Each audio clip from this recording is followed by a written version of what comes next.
Welcome to this SolidWorks assembly tutorial.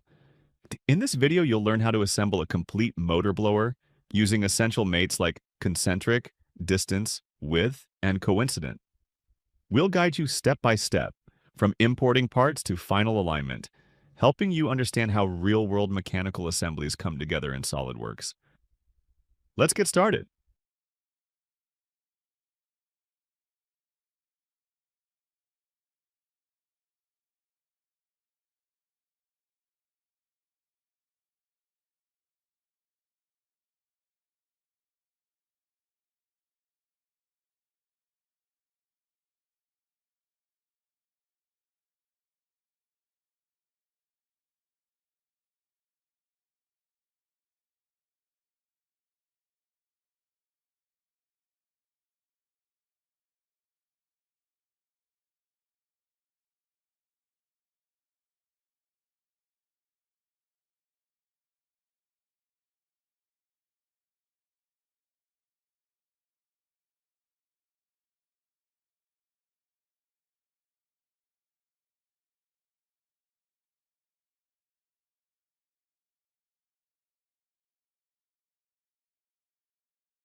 Thanks for watching.